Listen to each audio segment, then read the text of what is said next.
What's up, Falcons fans, and welcome to episode 27 of Talkin Birdy, an Atlanta Falcons podcast powered by sportstalkatl.com. I am your host, Matt Curley. You can find me on Twitter at Matt Curley, Curley spelled Karolly, and we're back after a week off, thanks to the Atlanta Braves, exercising some demons, killing the narrative, whatever phrase you want to use that's synonymous with Atlanta sports. They did it. They beat the Houston Astros 4-2 last Tuesday. So we figured let's take the week off. Let's let Atlanta Sports Nation kind of soak it all in, enjoy the parade, everything that goes along with it. We'll be back the following week. So that's what we're doing. Falcons thankfully are kind of back right where we left them, 500, 7th seed in the NFC playoff race if the playoffs started tomorrow. But yeah, got Jake Gordon here with me. You can find him on Twitter at Can'tGuardJake. We're excited to welcome back Alex Lord after a few weeks off. You can follow him on Twitter at GoSportsTalk.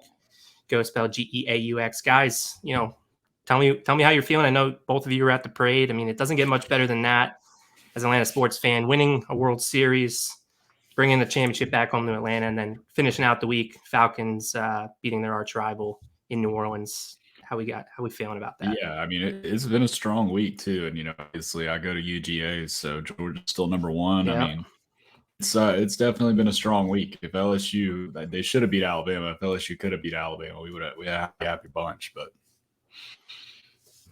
yeah, I was pretty exhausted by the end of the parade. I mean, these entire playoffs have taken a lot out of me. It's a lot to stay up and drink every single playoff game. Yeah. And it's in the middle of the week too. So it's not like it's just, all right, I'll get them next week. And it's like, no, it's Monday. Here's game 3, whatever it was. But yeah, I don't think I've been on it since we fired Coach O. And I'd just like to say, I can't wait to grotesquely overpay somebody to come win another national championship here. That's what I'm excited about. Who I know, did you throw out Lane Kiffin's name a few weeks ago or months ago? Who's the apple of your eye right now? I mean, apple of the eye is probably Joe Brady, but he'll never be a college coach. So I guess realistically, Mel Tucker or James Franklin, but those names are boring. Like I want to splash. I want, I wouldn't want Franklin if I were you. I mean, he's great at recruiting, but I don't think LSU has really struggled in that regard. I mean, no. And you saw Franklin with Penn State. He hasn't been able to get them over the hurdle, but maybe Brady, with Carolina, I'm sure his stock has cooled a little bit. It's not all on him, but maybe the NFL doesn't come knocking and he's got a golden opportunity to, lead a college program. And then, he's young enough where I think the NFL will always be there for him at some point. But let's get into the Falcons. I mean, again, it was they finished the week strong for Atlanta sports.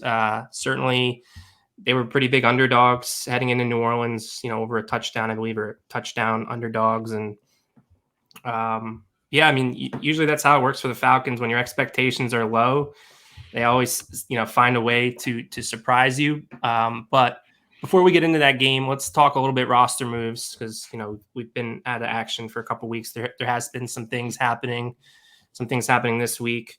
I guess we'll start with the Marvin Hall news. Marvin Hall, given the Calvin Ridley situation, and if you've been living under a rock, Calvin Ridley is definitely going through some things mentally and personally. And, he's taken some time away from the game, which I think is the right thing for him. And so the Falcons now, kind of have a big hole at receiver, or at least, receiver's no longer a strength like it was a few years ago. So Falcons brought an old friend back, Marvin Hall, and they signed him to the practice squad. What are your guys' thoughts on that? For me, I think, again, we've talked about how this team and the lack of downfield passing early on the season was certainly a problem spot. And Marvin's a guy that can stretch the field. And hopefully we see him. We didn't see him this past week, but hopefully it's just because he's acclimating himself to the team and the offense. But what are your expectations, Jake, for Marvin Hall potentially in this offense with Calvin Ridley out in an indefinite period of time? Yeah, I think they'll just mix him in. I don't think he's just going to become some featured piece all of a sudden, which, I mean, if he was good enough to, that would be nice. But they'll mix him in here and there. He'll get some stuff out of the slot. Maybe they'll mix in a couple carries. But other than that, I kind of expect the guy he was the first time he was in Atlanta. Yeah, I'd have to agree. I think that Arthur Smith, though, is kind of evolving in his offense in terms of like he's not using conventional methods to get deep shots down the field in terms of, Marvin Hall just kind of sending him on a skinny post or whatnot. Cordell Patterson lining up out wide is something, that's become more and more prominent. Sending Kyle Pitts on, a deep crosser with somebody you wouldn't necessarily expect, like Russell Gage or Zacchaeus, to go deep. He's mixing things up, which is good to see. You're starting to see, you can clearly see he's got the whereabouts to really attack a defense in some cool ways, but he's still doing some dumb stuff. I think that Marvin Hall, he's not a needle mover by any means. That's for sure. I'm in mostly agreement with Jake that it's little to nothing to me. Yeah, I mean he's just going to be a guy, like I said, that potentially you're most threatened by when it comes to the speed. Falcons don't really have any burners in this wide receiver room, but I like the point you had about Alex about being able to beat a defense in many different ways, and I think that makes this team, maybe this offense, a little bit more dangerous, or at least the unpredictability of it, because now it's like you can't key in on necessarily one person. I mean, sure, you want to take away Kyle Pitts because of what he's shown in the past, but the last 2 weeks, and focusing on this past week when they got the win, I mean, he save for one play, which was more of an out of structure, Matt Ryan kind of scrambling out of the pocket. He didn't really do a whole lot. So you can win. That shows that you can win games without again, Kyle Pitts, or without your alpha being a real threat. So I think adding Marvin Hall, again, just another piece, another thing for, I guess, defenses now, the deep speed to watch out for. But I agree, he's not going to be any major threat. He's not going to be a wide receiver one for you. He's just going to be a guy that hopefully mixes in. Maybe you can move now Russell Gage, to the slot more and have Hall, play that X receiver. But a couple other news items as far as the roster goes. Anthony Rush, the big, massive 360-pound nose tackle who was one of the surprise players this past week, got elevated from the practice squad, flashed at times. He's now signed to the active roster. Unfortunately, RIP Deidrin Senat, the Deidrin Senat era, always huge fan of him. He's no longer on the team anymore, was waived off IR. Ryan Becker, one of the tight ends, also waived off of IR. They activated Caleb Huntley from the IR. He's now back on the practice squad, preseason darling at running back. And then most recently today, kind of a shocker, but maybe not if you've been reading the snap count notes, Jacob Mariner is no longer an Atlanta Falcon. He was released, and they elevated Chris Williamson, cornerback, to the 53-man roster. Any thoughts on that? I guess let's talk about maybe Jacob Mariner, because that was probably one we had thought he was going to play a large role coming into the season. Alex, I'll let you kind of start off. Why didn't Mariner last long in Atlanta this year? Probably a culmination of reasons. He's playing a new position. There was a lot of bodies at the edge position. There's vets, Dante Fowler. There's a bunch of other vets that are there. You got to get the young guys, Ogundeji, in there. So there's a lot of bodies there, though they might not be great and quite yet. It hurts to, pretty much release your sack leader. But at this point, he wasn't giving the coaching staff what they saw, and you kind of just, or what they wanted, and you kind of just nailed it on the head there. That I think everybody was shocked, but if you really took a step back and looked at the snap counts, I mean, it was coming. Nobody probably just wanted to believe it, whether that be as a fan favorite. People were rooting for him. He was a good guy. So it was kind of hurt maybe some of the fan base. But I guess the writing should have been on the wall. I didn't see it coming, to be frank with you. I would have probably put money on Kaminsky being somebody who would be released instead. But I guess they just weren't satisfied with him as a stand-up edge guy. I'm really not sure. Yeah, I mean, I guess with Kaminsky too, the thing I said on Twitter was that maybe because they have roster control over him in 2022, and maybe he's in some sort of redshirt program to beef him up so that because they seem to like the bigger, down linemen in that 3-4 front, maybe they have a plan for him in 2022. Wouldn't bet on it, but maybe that's why he's sticking around over JTM. But Jake, anything else you want to add? I mean, I agree with Alex's points. Just, he was transitioning to a new position, and there's other guys ahead of him, more veterans that I think already had played that spot before. Maybe that's kind of why he didn't stick around. Yeah, I don't love the move because if I remember correctly, he's probably what 990,000. He was on vet min contract. Yeah, I mean, you're not getting any money from this. Yeah, I mean he was a relatively cheap body. Like he'd had some production this year.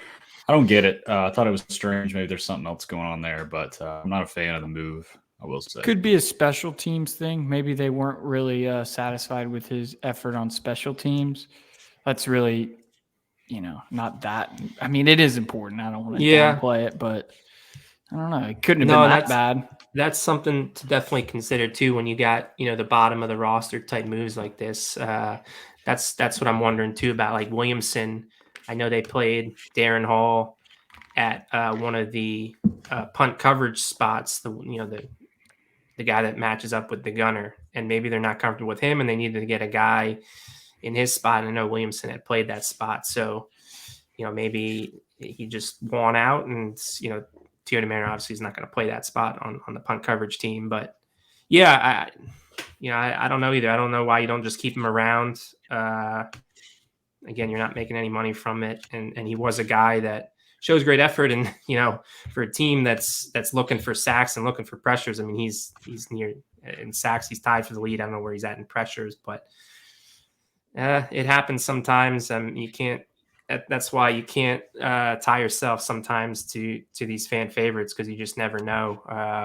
Because we don't know what's going on behind the scenes at practice and all that. But wish him well. Again, I think he can help out a team at the right spot. Maybe he reunites with Raheem Morris out in LA. I mean, I know they just got Von Miller, but Tio DeMario was a presence on Morris's teams last year. So again, wish him well, but that's kind of the nature of the beast sometimes. The one other thing I kind of want to talk about, and again, I mentioned Calvin Ridley. Obviously, that was kind of the big news last week that really stunned us on game day, no less. Couple hours before the game, we find out that Calvin's going to be stepping away from the team for an indefinite period of time. And I kind of just want to get your guys' thoughts. Seeing the offensive performance they had against one of the better defenses in all football. I think that's why the performance was, so surprising and really noteworthy. Seeing how they played the week prior in Carolina, how much do you put that last second news on? Again, they were thrown for a loop. I know they downplayed it after the game, but it really seems like night and day their offensive performance against New Orleans, having a week to prepare without Ridley versus kind of just, flying by the seat of your pants without him. And he was probably a huge part of the game plan. Do you agree with that? Or do you just think they just came out flat, didn't play well? Jake, I'll let you start off. Yeah, it's just kind of weird. Like I think they had a couple things working and they just didn't really seem to stick with it. For example, I know this wasn't a defensive thing, but they were running the ball pretty well and just kind of got away with it at times or away from it at times. And yeah, I mean, I thought their defense was going to put up a much better fight, but I think they may have been getting a little fatigued. Atlanta's offensive played relatively well, especially for the history between these two. And Matt Ryan has typically gotten eaten alive by New Orleans. And I think that was a big part of it. And just hanging on to the football and the turnovers, leaded penalties. New Orleans had a lot of penalties, a lot of drops, and that can win you some games against teams you shouldn't win against if you can win those categories. Yeah, I agree. I also think the Panthers' defense is better than most casual fans would believe. It's very good. Very good unit. So that definitely plays a factor. But is it better than New Orleans? Where do you rank them? I think they're better than New Orleans. I think they're better than New Orleans. New Orleans secondary is a little suspect. I mean, they're not nearly as good as they have been in years past. no matter how good Paulson and Debo is, he's still a rookie. He's still going to get picked on. And Malcolm Jenkins is just a straight liability out there in coverage. I mean, great vet, still a serviceable guy, but he's a lot like Eric Harris. Eric Harris gets, exposed in some matters, just like Malcolm Jenkins can. I think the Panthers, their front seven is better than the Saints front seven too. I think they're just an all around better unit. They've got great cornerbacks. I mean, Stephon Gilmore is a seamless fit. I mean, he hasn't played a game, and then he's going out there and getting picks, getting interceptions. I mean, he's good. One of the best to do it at corner. And I just think that, I'm sure Ridley's news affected the Falcons game plan. It wasn't the entire game plan. Obviously, it can't be every week. So I'm sure it's a little bit of everything. And, a whole week to prepare without Calvin Ridley makes up for that. And against the worst defense, in my opinion, that's a formula for exactly what you're asking. Yeah. I mean, it's all just speculation. I'm just curious because, it looked like they just couldn't get into a rhythm last week against Carolina. And New Orleans, it seemed like they had the perfect game plan. Even because I went back and watched the snaps on how they neutralized Cam Jordan. And, whether it was luck or not, I mean, whenever Cam Jordan was going up against McGarry, they always had a good plan, whether it would be the protection slid to the right and Lindstrom picked them up, whether they had quick game, whether the tight ends chipped. When Jordan was up against Matthews, they kind of let him go one-on-one. So I just felt like the plan was better, and I guess that makes sense, having a week to prepare for the guys you're going to have versus, again, I just think I know you can make the case that it's not good in-game management or being able to adjust on the fly, which is what good coaches are supposed to be able to do. But I just think it's incredibly difficult when you're wide receiver one that you expect to play, something just comes up and he can't go. So we'll see. I mean, they got a big test coming up, which we'll get into this week against Dallas, a team that's going to be pretty pissed off about how they played the week prior. So this will be another litmus test, but I just think that had a lot to do with the performance against Carolina. But let's talk more about the Saints game because again, it's always a great week when you can beat the Saints, especially after them beating the Bucs, and you think, oh no, it's going to be the Bucs and the Saints again, like it has been. The Falcons pull off a big win. So let's talk about the things we like the most. I think I know where this conversation hopefully will be heading, but curious to get your guys' thoughts. Alex, what was the number one thing you liked the most about this Falcons win over New Orleans? For myself, I enjoyed seeing the defense, make some plays, some guys are out there actually giving it their all. Sometimes I felt like Debo, which pains me to say, just like doesn't even care to be out there sometimes. And he's a loafer. Yeah. Sometimes he really loafs around, I feel like. Yeah. Well, I think he's just not in it. Like he's just, his rookie year or his second year, whenever they made that run, I mean, he was all around the ball all the time, no matter what. But the defense was nice for me. For fans, I'm sure it was nice to see Matt Ryan win in spite of pretty much everything else going wrong on his team. So that's got to be good for most fans. Jake, what about you? I think my favorite part of the game is just continuing to watch AJ Terrell tear it up. He's just incredible. He's playing like one of the three best corners in football right now. I don't know if I'd take that far to call him that, but he's playing at that level. He got that touchdown that was credited to him. I guess you would say that was not his fault. He was covering two guys at the same time. And Didi brought this up earlier. In week one, he gave up 30 yards, which was his most on the season, and 28 of those 30 came on one play. I mean, he has been absolutely locked down, and it's been great to watch.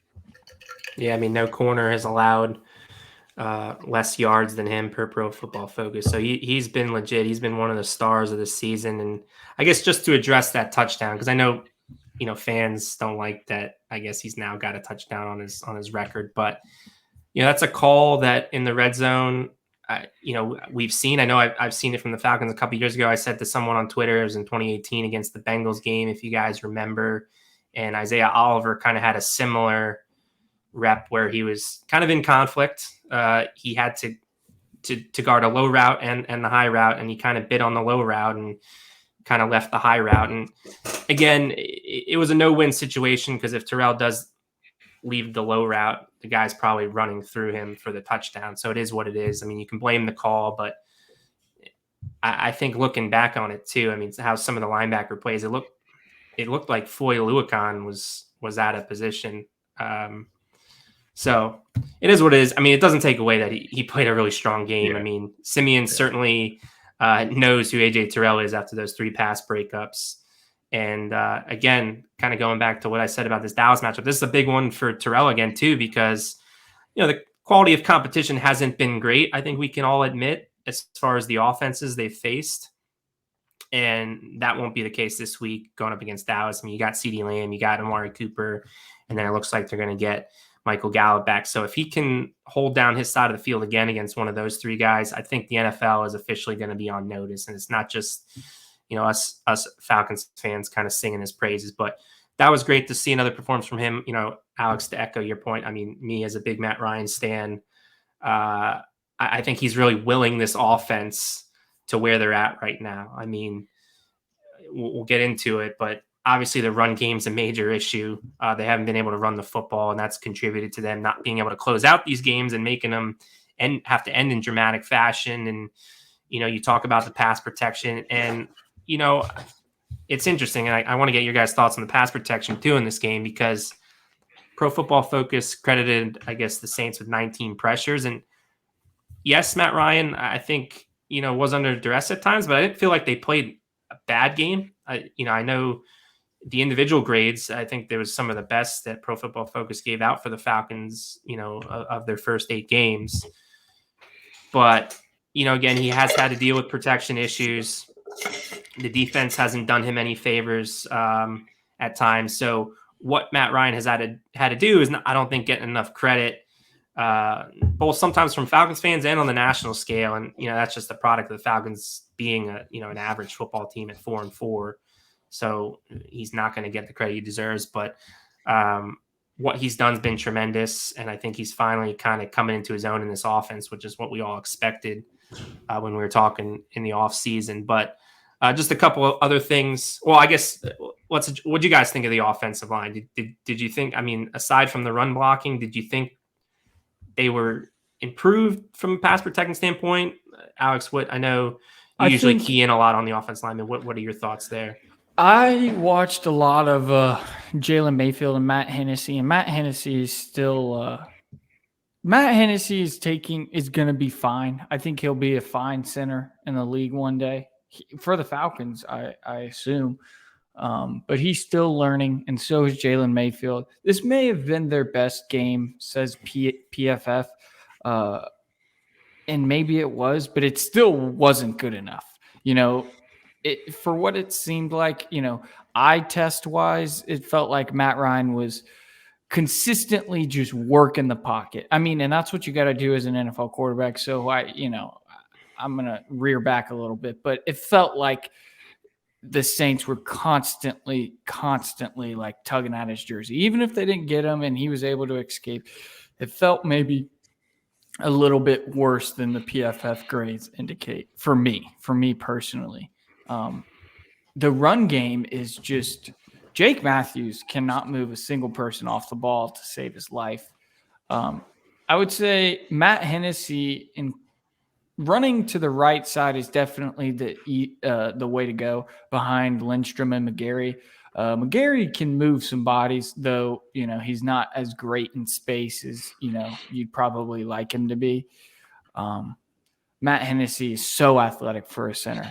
He had a reach block on David Onyemata, who was lined up almost like head up Chris Lindstrom, and he still reached him. The run didn't go anywhere, but it was still an impressive block. So I think the pieces are coming together. They're still not good enough, really. They may be in the playoffs right now, but this offensive line is not a playoff caliber offensive line. Jake, anything to add about the Falcons' offensive line? Yeah, I know PFF wasn't too kind to them, but I don't think they were that bad. I like I said, the stats are kind of Jalen Mayfield, but as a unit, I feel like they're not terrible. Like they've definitely been way worse. And Caleb McGarry deserves some credit. He's played a lot better, at least in pass protection over the past probably week or so. I didn't get to watch the Carolina game, so at least against New Orleans and the week before that, he's done better. He's still nowhere close to worth their fifth-year option. I don't think we're ever going to reach that point, but he's been better. Yeah, I mean, there's certainly a far cry from where they were early in the season, where it was a dumpster fire, and we weren't sure if Matt Ryan would survive the season. I think they've definitely made incremental progress. Certainly, I think the jury's out on a couple spots, and I'm sure we'll get into it when we talk off season and needs and where this team should look to upgrade. But I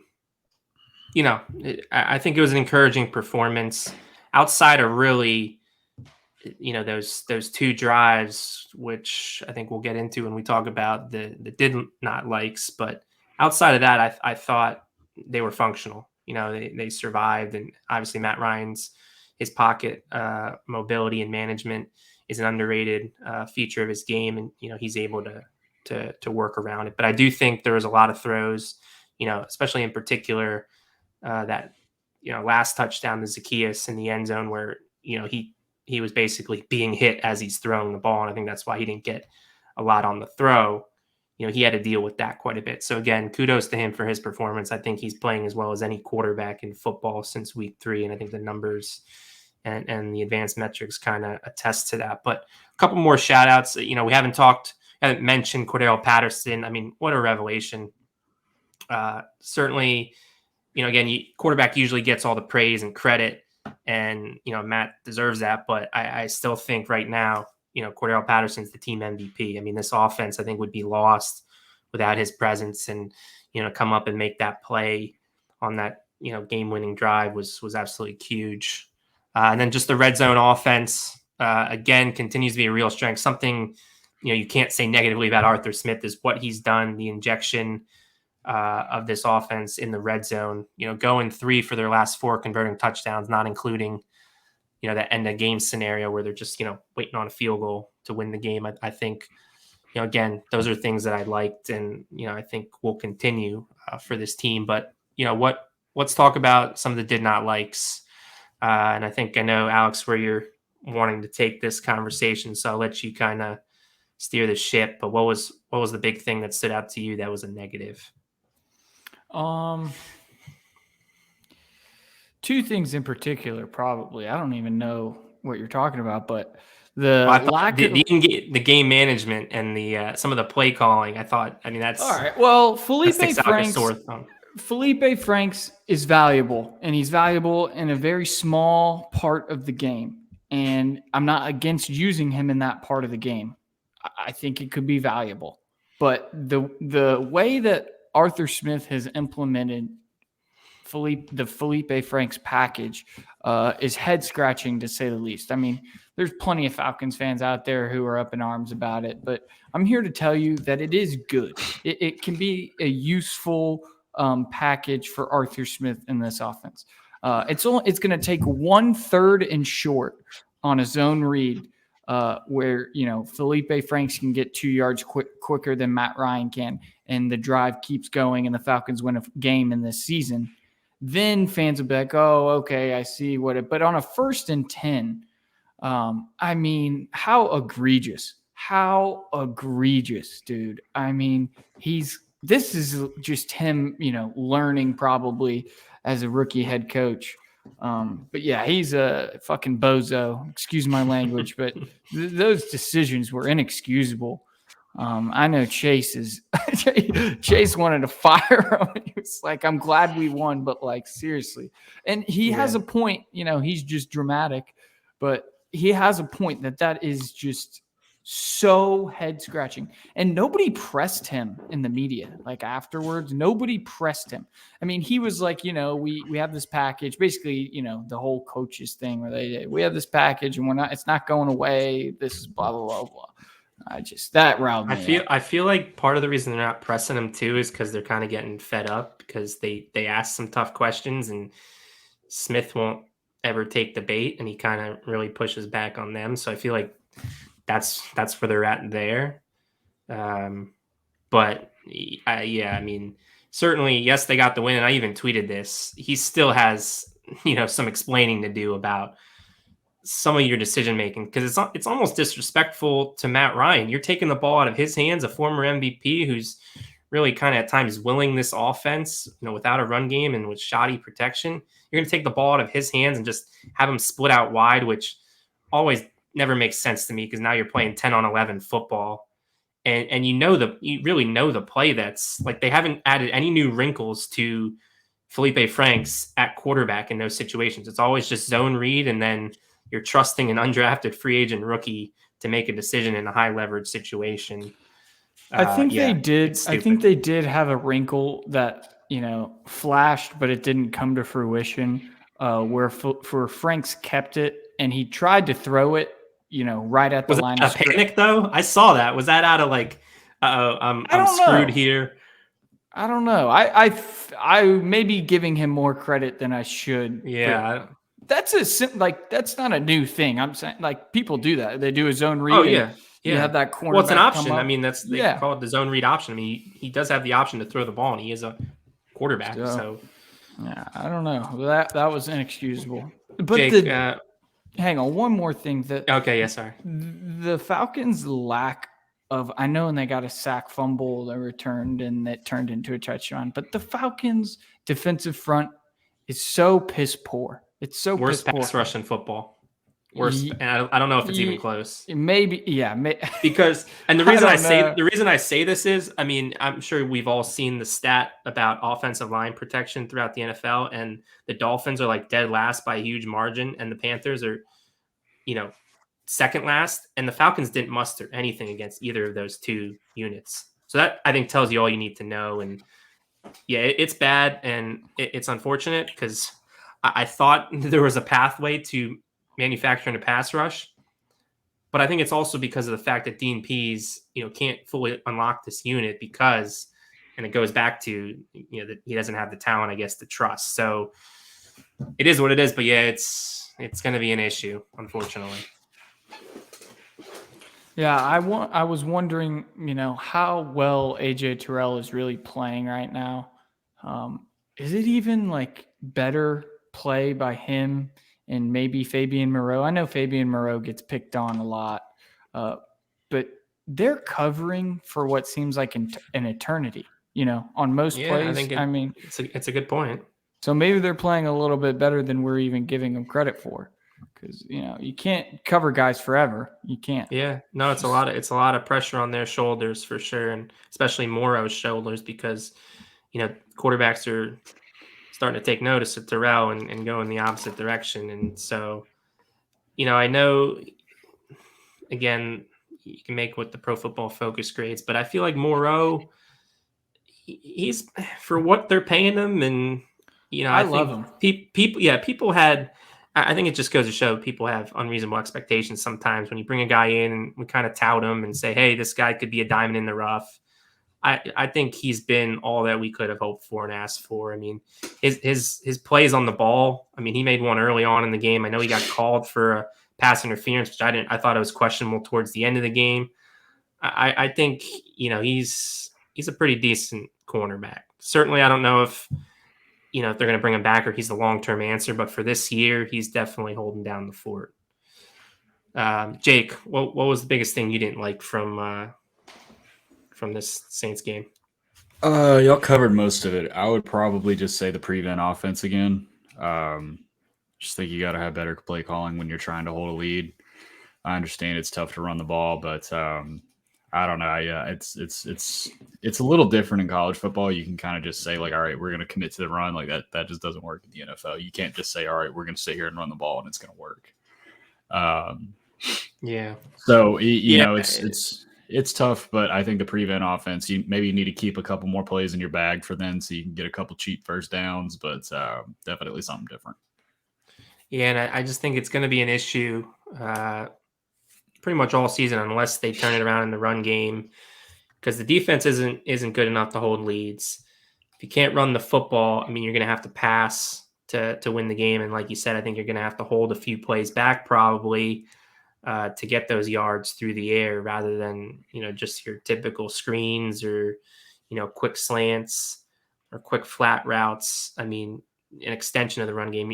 You got to kind of open it up and just continue to be aggressive in my mind. And I know, people might harken back to that day in February of 2017 about them continuing to keep the foot on the gas pedal, and that kind of hurt them. But the run game was much better back then than it is now, and so I think that's the biggest difference in my mind. But yeah, I don't think we're gonna be clear of any of these heart palpitating games anytime soon. I think Falcons can get out to leads, but until the run game's any better, until we get better talent on defense, I think it's going to be an issue that will probably belabor continuously. But again, great performance. Got the Falcons back on track, and the tests don't stop here though, because we got the Cowboys on tap, and I guess let's get into that game. It's a game that I think has a lot of storylines, which is cool to talk about from that standpoint. Obviously, you got the Dan Quinn revenge factor at hand. I know we've kind of alluded to that earlier on in the season, so this was one we've always circled and marked, and we'll see what Dan can bring and the lessons he's learned, which it seems to be a lot early on in the season, although this past week, wasn't one of them against the Broncos, which that was probably for me like the most surprising result of the week 9 schedule. I mean, I thought the NFL week 9 was on drugs as a whole. I mean, there's a lot of crazy outcomes, but I thought the Broncos being up 30-0 in Dallas on a team that's welcoming back their quarterback was a shocker. And again, credit to Fangio and his staff. But another, I think, storyline you got is the Falcons revenge game. I mean, that onside kick debacle in week 2, that really kind of set the trend for how that 2020 season was going to go, and it wasn't a good one. So maybe the Falcons can right their wrongs there. Obviously, we talked AJ Terrell and how important this game is. I like to dub this the Marcus Mosher game. He was one of our first. Was it stop tweeting? What's our segment called? It's been so long since we've done one. Tweeting. Yeah. Just stop tweeting. Yeah, sorry. I know Jake, you had quote tweeted him, which I liked early on about.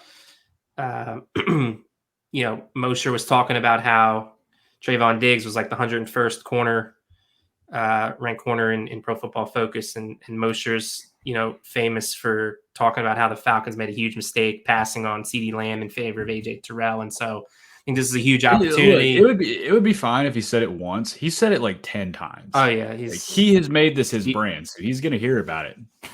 Yeah, no, absolutely. And I can't wait. And hopefully it happens that Tyrell shuts down CeeDee Lamb on his side of the field, and, Falcons Twitter is going to flood his mentions, and it's going to be great. I'm sure he's going to block a lot of people, and people will screenshot that, and it'll be a great day. That's one of the things I'm looking for most, because, yeah, it just doesn't make sense. I mean, I understand, you got the benefit of like hindsight analysis, and now the Falcons, wide receiver is kind of a weak position group for them. But just imagine if you take AJ Terrell out of the cornerback room, you have like the cornerback room for Atlanta is like 100 times worse than the receiver room is now. And, again, it's not a strength, but Falcons can function with the receivers that they have. I don't think they can function. I mean, they could barely function now with Tyrell. It blows my mind, like what this defense would look like without him. I mean, he's one of the only positives you can talk about, one of the real building blocks on this group. And Yeah, I think Thomas Dimitroff hit a home run, and it's also funny to see fans shocked that like Dimitroff did something right, but I think he's had a great track record of hitting on those first round picks. He was a 2-time executive of the year. Like Yeah, they don't just hand those awards out. Yeah. I mean, Dimitroff did a lot than people. He had his fault. He had his faults, and he missed on plenty of like the defensive trenches. He did not. And trenches. Yeah. But every GM has their issues. No GM's perfect, and so I mean, again, it was his last parting gift, and we thank him for him. But I'm excited to see what AJ Terrell. Hopefully we get a few Lamb versus Tyrell matchups, but. That Mosher tweet reminds me of like the Jay Williams tweet, where it's like two just completely unrelated situations just being matched together. Jay Williams said something about the Aaron Rodgers COVID thing and the Henry Ruggs DUI thing, and I was just like, dude, what are we doing here, guy? I mean, come on. What are we doing? I mean, some of the personality, like I don't know if it's ESPN that corrupts some of these guys, but like I always thought Jay Williams was like kind of a rational man, a rational analyst, but like, that just like he took a left turn on us and it escalated quickly. Like, what are you saying right now? Like, it was almost like a Saturday Night Live skit, like making fun of. They're like, well, look at this. It's like, guys, you know how silly this sounds, and Mosher is the same way. It's like, this they passed up on this guy to take this guy. Oh, they needed this guy way more than they needed that guy. If you remember, they had Calvin Ridley and Julio Jones. Like it's so crazy to me. And I think people they have these draft takes, and if they're low on a guy, they kind of die on the hill. And I think a lot of people weren't super high on Tyrell, and they looked at the national championship game and. I don't know what they were looking at. Sure, Jamar Chase like won some of those matchups, but Jamar Chase is a freaking good football player. You would expect that, and cornerbacks don't win every matchup, but he was always in great position. I thought that was one of the biggest false narratives on Tyrell as a player was the national championship game being an indictment on him. I don't think he played that poorly. I think he was sick too. I mean, so to play the way he did and be sick, like. Yeah. I just wrote something on that like it was crazy that the national narrative about the Falcons drafting Tyrell was all focused on Jamar Chase just killing him in the national championship. I mean, look at what Jamar Chase is doing now in the NFL. That's what too. was what I said. I was like, well, Jamar Chase is already one of the best receivers in the NFL in his rookie year. So it's like, maybe they got it right, Yeah.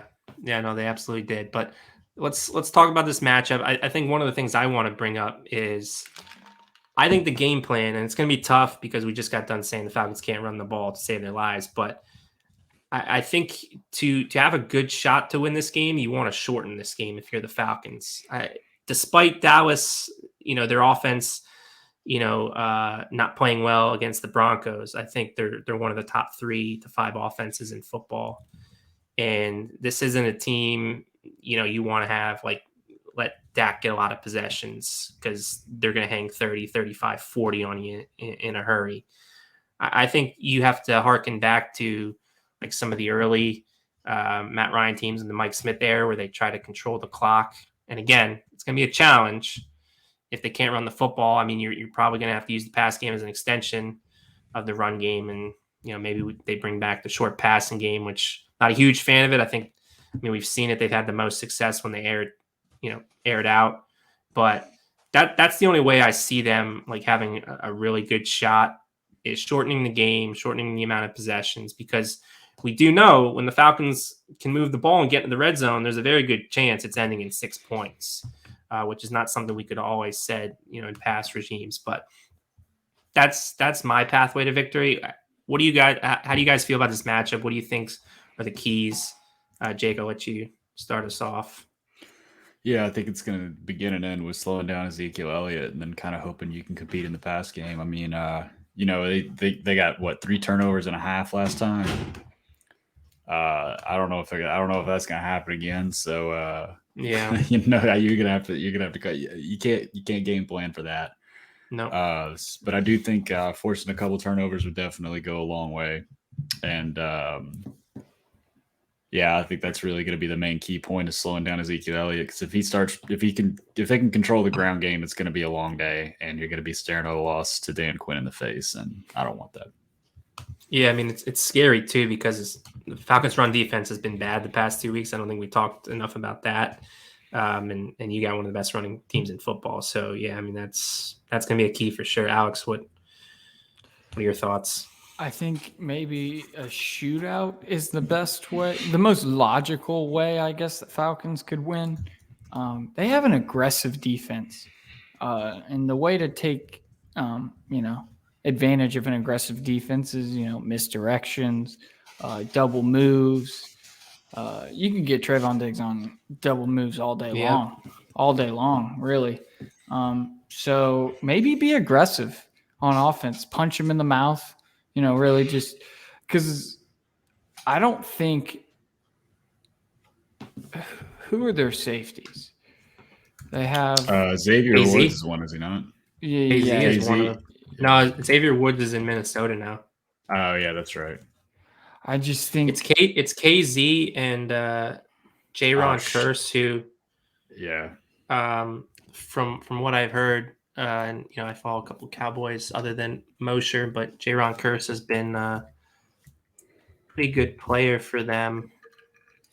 I think just attacking the safeties. I mean, as far as watching Dan Quinn coach defenses in Atlanta, it felt like the easiest way to attack his defenses were, overloading one side of the field. Send Kyle Pitts on a drag all the way across the field with Cordell Patterson going up the sideline on that same side of the field, and get those split safeties a little confused. You just kind of have to. I really just feel confident in a shootout. That's the only way I think the Falcons win. I think that if they slow it down, it's just not going to be good in terms of the Falcons defense is going to have a rough go at it if they can't, there's going to be 7-8 yard carries all the way down the field. Because I remember from that game last year, outside of the turnovers, which were certainly fluky, I feel like they really blitzed them as far as, and I mean that in both ways. Like they came out and kind of attacked them, and as you said, punched them in the mouth early. Like we're really aggressive, and I think you kind of have to be. If you just sit back and play kind of soft and rush four, this offensive line they're one of the better ones in football. Even if Tyron Smith, who I think might be out, I don't have much confidence in this pass rush, even if they're playing backup tackles to get after him with four. You're going to have to be aggressive. And I feel like, again, shortening this game, being able to get 7-8 minute drives and score touchdowns, and then on defense, try to just really attack them and try to force them into, quick 3 and outs rather than sitting back and hoping Dallas just again, I think that's asking for trouble. So the shootout thing, I think eventually the offensive line will falter, or, a drive will get killed for penalties or something dumb. It definitely has to be a balance. I mean, it can't be just, all of one thing and nothing of the else. It's got to be everything combined. But you almost have to play a perfect game when you do it. And it's tough. But I think the Cowboys right now are 9.5 point favorites, I believe. I mean, that shows you where they're at, and that's even after losing by 2 scores to Denver. So this is going to be a tough one. This is certainly one that I pegged for a loss, which is fine. And then you just really have to take advantage, or take care of business versus the Patriots and the Jaguars, and finish 3-2, which is what I would be happy with that next 5-game stretch. But certainly, again, there's a pathway. Cowboys just showed they're not perfect. They're not infallible. They can lose a game. You just got to play a specific side. I know Denver ran the ball really well against them, and I just don't know if the Falcons can do it. But that's certainly something that needs to change if they're going to kind of run the game plan that I'm hoping they run with shortening the game and limiting the amount of times, Dak and this offense, which, again, one of the more complete offenses in football. They got a two-headed monster in the backfield, great offensive line, multiple pass catchers. They had a lot of missed tackles against Denver. So maybe get it into, Cordero's hands, Kyle Pitts' hands, maybe behind the line of scrimmage. Something that Matt LaFleur does with Green Bay is he puts Aaron Rodgers in a shotgun and split on either side with Aaron Jones and AJ Dillon. I would love it if Arthur Smith did that with Cordell Patterson and Mike Davis. They're pretty much identical backs in terms of, not identical, but what they can really do to stress a defense is very similar. I just think it puts so much stress on a defense to have two running backs that can actually threaten you. Defenses are put different personnel out there for different to match with the offense, and when you have two running backs out there, they go heavier. So it gives you more chances to kind of get those bigger guys in space. So maybe timely shots and short passes, short passes for maybe get some run after the catch. I don't know. The 9.5 point line is crazy to me. I think so too. Yeah. It's crazy. It makes me second guess if, what's really going to, are they just going to get slaughtered? It's possible. I don't know, but I mean, you see, they were 7-point dogs and they beat the Saints in New Orleans, which is a team, I think, after beating Tampa, people thought, all right, this is a playoff caliber team. It's a good football team. And Falcons, we're up 24-6. So it's kind of disrespectful a little bit. And they're kind of like week 9 didn't happen is essentially what Vegas, they're taking that approach. So we'll see. I mean, I feel like they're daring you to bet the Falcons. Yeah. Well, and don't get me wrong. I think they could easily lose by 10 plus. But, again, we'll see. Falcons, when the expectations are low, which is, I think, what you should still keep them at in this game. They always find a way to surprise. And I do think, they're figuring some stuff out. Obviously, from an in-game management standpoint, from a 4-minute offense standpoint, you need to be better to close out these football games. But, again, until they can run the football, until their defense is better, I think it's always going to be a struggle till the end. So, that's the one certainty probably as Falcons fans you can expect. But let's finish the show talking a little, playoffs, kind of update the playoff picture. I know things are kind of right where they were a couple weeks ago, but I think outside of the AFC playoff race, which I think is going to be entertaining just from the standpoint that it's completely wide open. I think they have 11 teams above 500. Yeah, you don't have that perennial favorite anymore. The Chiefs certainly are going through their own issues. Any team can come out of it, it looks like, this year. Outside of that, I think the next race that's most entertaining is going to be the 6th and 7th seed in the NFC. I think everyone knows who the 5 teams at the top are going to be in some order. It's going to be Arizona. It's going to be Green Bay. It's going to be Tampa Bay. It's going to be the Rams. And who am I leaving out? Did I name them all? Arizona, Cardinals, Rams, Bucks, Green Bay, Packers, Arizona, Green Bay, Cowboys. Cowboys. Yeah, that was the one. Duh, just got done talking about them. So that's the 5 teams I think are pretty much locks. Like, I'd be totally shocked if one of them fell off and didn't make the playoffs. So at that point, you got about 6 or 7 teams fighting for 2 spots at the 6 and 7 seed. Currently, it's the Saints at 5-3. Right after them is the Falcons at 4-4, and then you got Panthers at 4-5, Minnesota at 3-5, Seattle at 3-5, San Francisco at 3-5. That's kind of who I see the group being. I don't know if you guys would add any other teams. Minnesota, I think it's important to note, Minnesota has the head-to-head tiebreaker, which could be important at some point over Seattle due to a head-to-head victory. But I guess my question to you right now, if the season, well, not even the season ends tomorrow. Right now, midway point, who do you like for the 6th and 7th seeds, Alex? God, I don't know.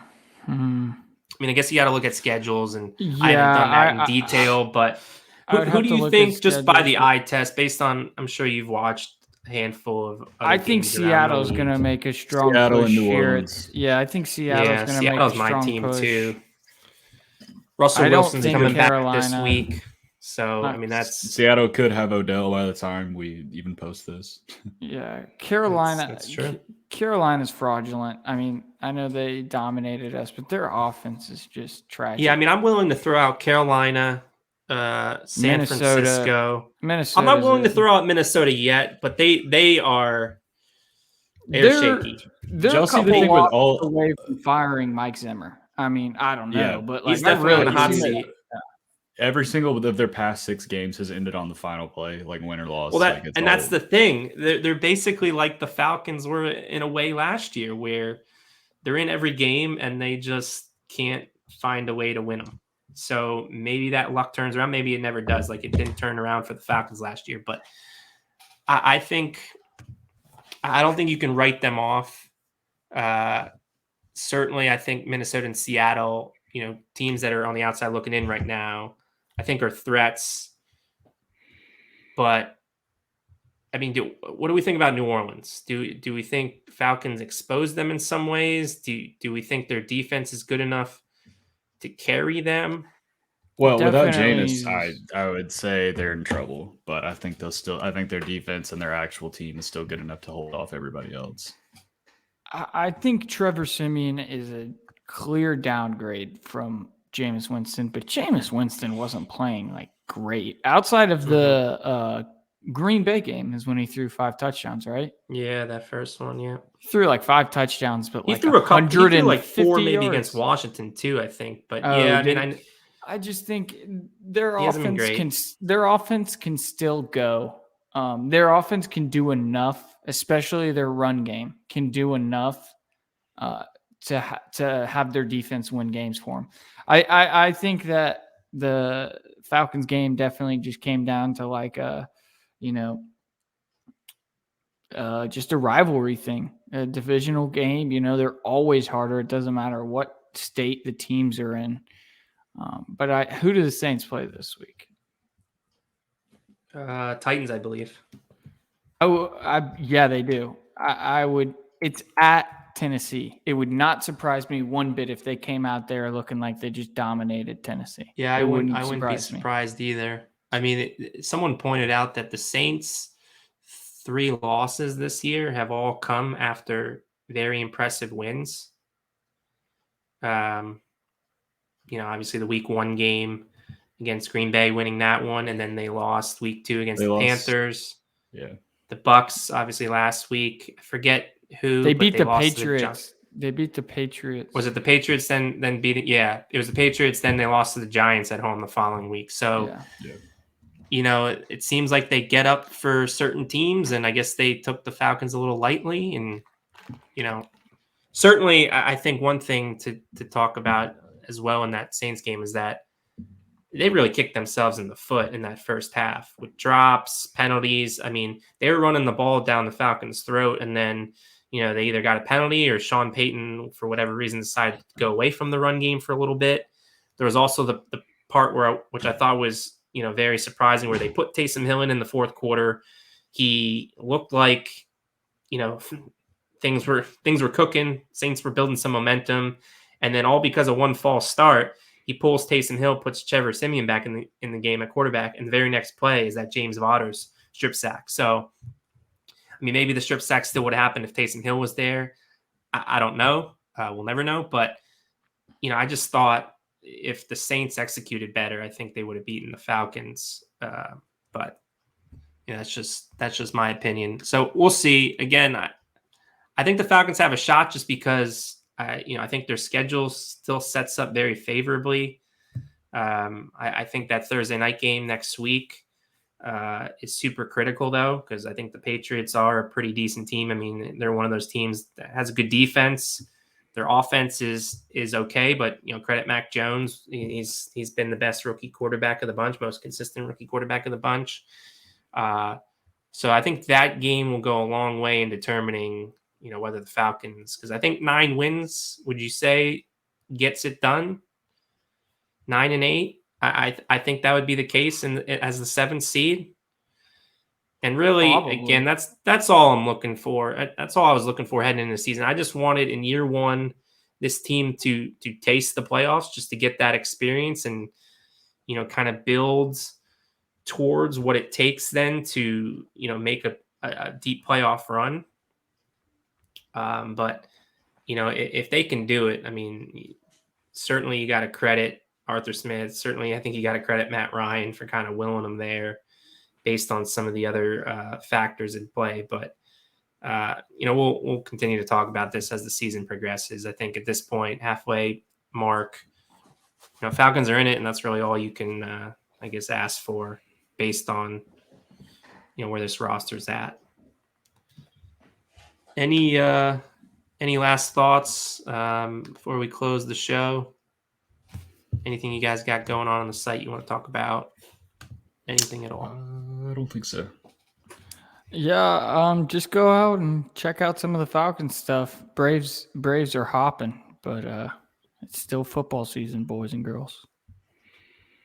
Yep, and make sure you're checking out Jake's. I think he had one on Monday, mock draft. Oh yeah. I always like the draft season for me usually starts around this time in November, so those I'm sure are very successful articles. I feel like you wrote this week's one kind of with me in mind, because I love pretty much every single pick, at least like the first 4 rounds. Wan'Dale Robinson's he's going to be one of my guys. I think he's going to be a weapon that kind of similar to how we're using Cordell Patterson. Not as big, obviously, as Cordell Patterson, but a guy you can kind of use as a chess piece all over the field. Yeah, it's one of those things to where like this time of year, like I got finals coming up and stuff. I have probably scouted like 10% of the players that I want to, but I just know a couple guys from watching and things that other people told me and film that other people have posted. So kind of I pick up on stuff like that, and I kind of favor those guys at this point in the process. So yeah, well, I'm no further. I'm probably less further along than you are. I'm just casually watching, seeing clips and stuff, and then I'll really dig in once the season's over, hopefully, if work schedule allows it. But yeah, make sure you're checking those out every other Monday. And as Alex pointed out, he's always cranking out a lot of articles on the Falcons, so make sure you're checking that out. Make sure you're subscribing to the podcast wherever you get your podcast. Subscribing to the YouTube channel, hitting that like icon, giving us 5-star reviews. We really appreciate it. And I have something special in mind for next week. Hopefully we can make it work. So stay tuned for that. But appreciate you guys tuning in. Jake Gordon, Alex Lord, I'm Matt Carrolley. This has been another edition of Talkin Birdy. Go Falcons.